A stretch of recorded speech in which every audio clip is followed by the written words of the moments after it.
So let's raise the big questions. The Prime Minister's confidence of victory in 2024 in that speech, is it justified? Will the Kaamdar versus Naamdar narrative play out again? Are Congress and the Nehru-Gandhis the perfect enemy for Prime Minister Modi? What are really the hits and misses of Modi 2.0? Joining me now is Rahul Verma, fellow at the Center for Policy Research. He tracks politics very closely. Ajay Alok is BJP spokesperson and Mohan Kumaramangalam is Congress spokesperson. I want to start with you, Ajay Alok, because the Prime Minister mentioned Jawaharlal Nehru's name about 14 times. Jawaharlal Nehru passed away exactly 60 years ago in 1964. Should the Prime Minister be telling us more about what he's done in the last 10 years rather than telling us what Nehru did or didn't do in the 1940s and 50s?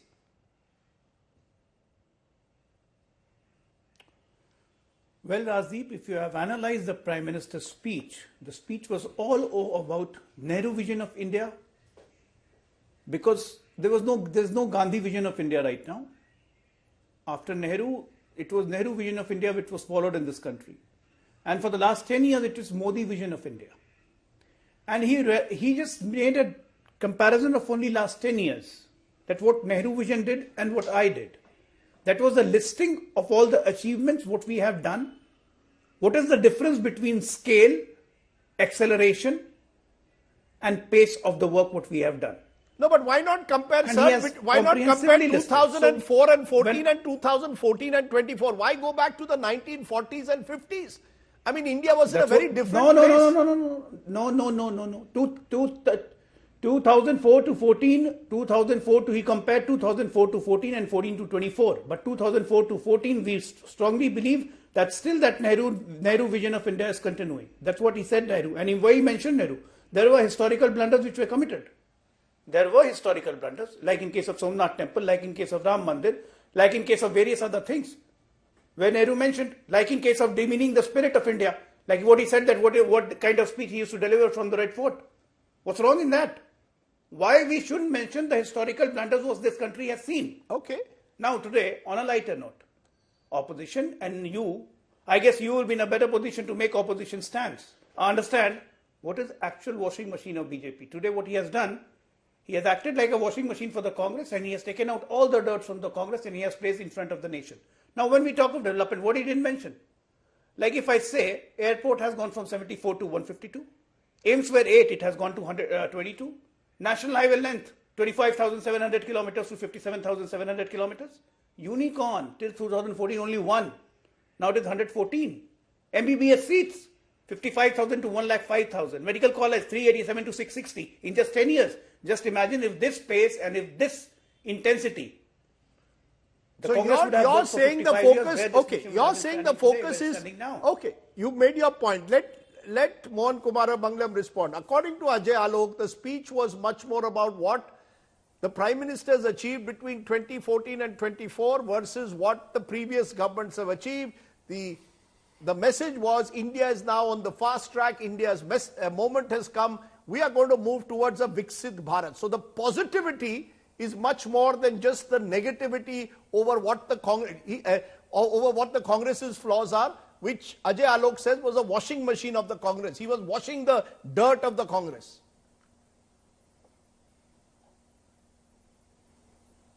Rajdeep ji, I'm not sure which speech he was listening to, but to me, I think the Prime Minister lost a beautiful opportunity. If he truly believes that he's going to come back with an even bigger majority, then he could have taken a role of a statesman in this speech, if you will. But he reverted to the mean. I mean, this is his usual speech. He spends most of it in hubris, patronizing the opposition, belittling his predecessors, cherry-picking quotes, and filling the rest with half-lies and, half-truths and lies. Give me a lie. When you say lies, give me a lie. I mean, give me a statement that you believe. No, 1 minute, sir. When you make a statement saying the Prime Minister lied, you need to back it up. I will give you a lie. Let me finish. Yes, when the Prime Minister has said that India is open defecation free, his own government, the NSO, came up with a survey in 19 when he first said this from the ramparts of Red Fort, that India is nowhere near open defecation free. That is just one of the lies. The rest are half-truths. The GDP under UPA grew by 3 times, almost 3 times. Under the NDA, it has grown by a little over 2 times. We were already number 3 on a PPP basis, if you look at the overall GDP on a PPP basis back then. I mean, if we are with every progressive year, India is growing.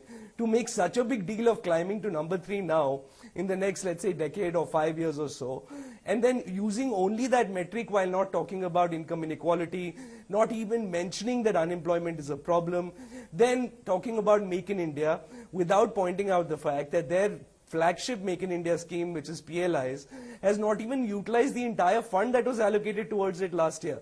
About 40,000 crores has been left unspent. The year before that, about 11,000 crores was left unspent. This is a demand-driven scheme. So clearly it's not elicit the kind of interest that it should. There are so many points that Mr. Modi brought up that can easily be challenged. But I want to focus on the fact that Mr. Modi, if he truly believes that he's coming back with a great majority, I don't think he would have spent almost his entire speech making snide remarks and repeating some of the criticisms that he's had of the opposition. No, he's making them because, no, 1 minute, sir. Mr. Kumaramangalam, he's attacking the Congress on Parivarvad, on corruption equals Congress, on Parivarvad equals Gandhis, because that's a familiar trope that has already gotten victories in 2014 and 19. And the truth of the matter is, yes, the Congress is run in a way, is dictated to by a Parivar. I mean, the Prime Minister, that's his strongest point when he says it's Naamdar versus Kaamdar. Rajdeep, you may feel that way. I've been a congressman for the last 12 years or so. And I can tell you that today, for example, in Congress, the Congress president is not from one particular Parivar. Many decisions that happen in the Congress don't even reach any member of the Parivar. I know this for a fact. And we have an elected Congress president. Have they elected any of their party presidents? Why is it that again and again this particular allegation is made, but there is no basis for it? What position is Mr. Rahul Gandhi hold in the party? He's a member of parliament. That's about it. It's not, no, 1 minute, Mr. Kumaramangalam, it's not as simple that Rahul Gandhi is just another member of parliament. When he conducts a yatra, the entire Congress follows him. But I will ask this to Rahul Verma. Rahul, you've heard 2 politicians with their different perspectives defending their parties. Do you get a sense that Mr. Modi has realized that he wants to make 2024 once again about Modi versus Rahul Gandhi, or dare I say, Naamdar versus Kaamdar, because that's the trope with which he's won 2 elections. And the Congress has not yet given a sufficient narrative to take away from the fact that they are seen as a party of Parivarvad. Thank you, Rajdeep. Let me make 2 points. As a citizen of this country, I would have, of course, hoped the Prime Minister to give a report card of his government. What did he do right in 5 years? Where did he miss? And what the vision of the country for next 5 years and 15 years going to be. But as an analyst, I know what Prime Minister was trying to do. He is seeing that in last couple of weeks, the opposition unity is exploding and he needs to hit the final nail on the head. And that is what he was trying to do. He has seen that many parties within the opposition alliance seems to be very, very uncomfortable with the Congress party and the way it has been trying to run the opposition campaign. And he's sort of like creating further, through his speech, for creating further divisions within the ranks of the opposition, and also trying to signal first to non-Congress opposition parties that if you stick with the Congress party, then you are going to have troubles in the poll. So he's trying to do that. And second, he knows that some of the planks on which BJP is going to campaign, basically India's image in the global stage and India, rising India, that campaign is already in the motion. So yes, he was using some of the familiar tropes, but it's basically in some ways the attack of BJP on the opposition is going to be on the charges of corruption, nepotism and dynasticism. And he'll keep reminding voters on that thing. I'm going to play another chunk of what the Prime Minister said, because as I said, this is the familiar trope. Attack the Congress in particular over alleged corruption and dynasticism, because that is what has worked, the BJP believes, in 2014 and 19. The Prime Minister, interestingly, stayed away from targeting the regional parties, some of whom may be, who knows, future allies of the BJP. But listen in to what the Prime Minister has to say about what I believe is his core election plank for 2024. Listen in to Prime Minister Modi. जिसको जितना जुल्म मुझ पर करना है कर ले, मेरी भ्रष्टाचार के खिलाफ लड़ाई चलती रहेगी। जो भ्रष्टाचार के आरोप जिन पे सिद्ध हो चुके हैं, जो जेलों में समय निकाल करके पैरोल पर आए, आज वॉशिंग मशीन से भी बड़ा कंधे पे लेकर के महिमा मंडन कर रहे हैं ऐसे चोरों का सार्वजनिक जीवन में। लेकिन जो गुनाह सिद्ध हो चुका है, जो सजा काट चुके हैं, जो सजा काट रहे हैं, ऐसे लोगों का महिमा मंडन करते हो आप। लाल किले से भारत के प्रथम प्रधानमंत्री ने जो कहा था वो पढ़ रहा हूं, नेहरू जी ने। उन्होंने कहा था, हिंदुस्तान में काफी मेहनत करने की आदत आम तौर से नहीं है। ये न समझिए कि वह कौमें कोई जादू से खुशहाल हो गई, वो मेहनत से हुई है और अक्ल से हुई है। ये उनको सर्टिफिकेट दे रहे हैं, भारत के लोगों को नीचा दिखा रहे हैं। यानी नेहरू जी की भारतीयों के प्रति सोच थी कि भारतीय आलसी है। नेहरू जी की भारतीयों के लिए सोच थी कि भारतीय कम अक्ल के लोग होते हैं। So that was the jibe on Nehru, but as you saw, his main focus remains on corruption and Parivarvad, which he believes has in a way finished the Congress party or eaten up the Congress party. You know, Ajay Alok, should this not have been an occasion to focus purely on your report card? What do you stand for? What is the Prime Minister's government? What are the singular achievements? This constant denigration of the opposition is only widening the polarization. This is classic polarization by a populist leader who claims to stand for the people against the so-called elite. The Congress is over. Forget the Congress. We want to know, what does the Prime Minister stand for? What, according to you, are his three major hits? No, the three major hits is definitely our achievements, which he narrated one by one, comparing with the last 4 to 14 years data. Now, secondly, if the country is facing the biggest problem of nepotism and dynastism, why should the Prime Minister speak about it? And what led that our country could not achieve in the last 55 years was the main cause, the root causes, nepotism and dynastism. That's what Prime Minister was highlighting. Now, my Congress friend was telling about economy something, GDP or something like. My dear friend, you left the GDP at 1.8 trillion, we took it to 3.8 trillion. And today when you say that we reached from 11th to 5th position, वो तो अपने आप पहुंच जाता है. The situation was such like that कि अपने आप हम लोग पहुंच गए. और जादू की छड़ी थी, you know, so something went wrong and we climbed from 11th to 5th. When Prime Minister mentioned that in 2014 interim speech, your Finance Minister said that looking at the size and the enormity of the population of India, and today when we are in 11th position, I'd take pride. And in the next 30 years, we are going to be number 3 economy. You took 30 years for taking us to number 3. The Prime Minister is taking only 3rd term. This is the difference. Okay. When I say that today the exports have risen from $200 billion to $750 billion, ऐसे ही हो गया. FDI has gone from 22 billion to $46 billion. ऐसे ही हो गया, अपने आप हो जाता है, तो country अपने आप चल रहा है भाई. Foreign exchange reserve from 285 billion to $603 billion. हो जाता है, country runs like that. No achievement of government. Okay, I want Mohan Kumaramangalam to respond to your point.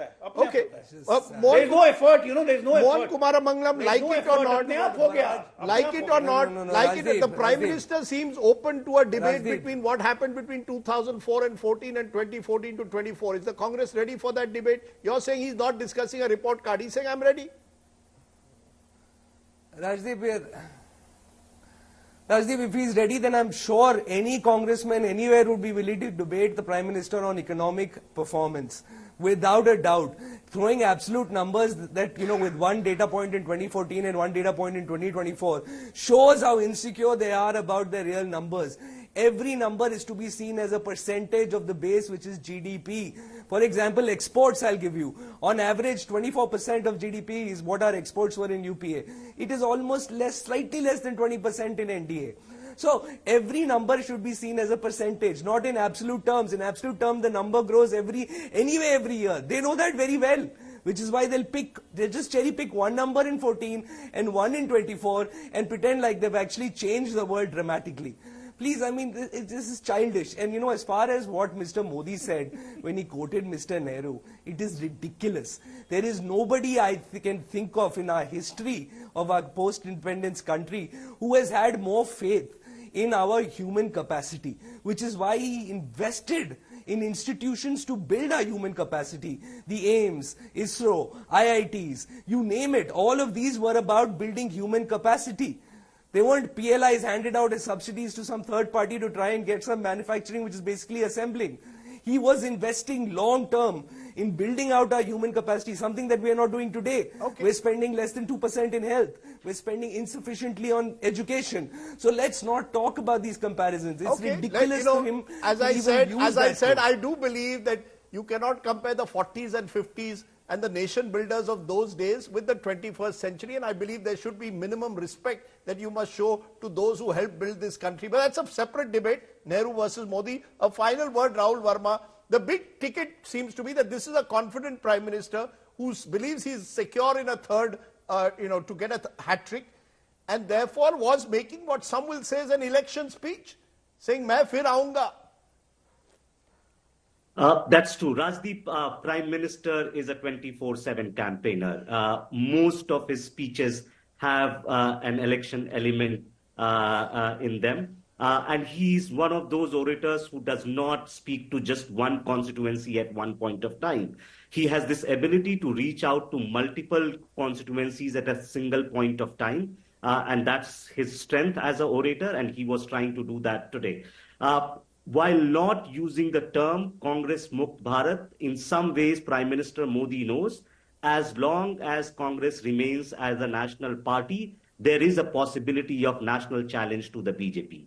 And by basically tarnishing or attacking Congress party's legacy, right or wrong, positive or negative, what Prime Minister is trying to do for the BJP, that there is no national challenger left. And once you don't have a national challenger left, it gives the dominant party a much more edge to come back to power nationally. This is what Congress party enjoyed between 1950s and 1980s.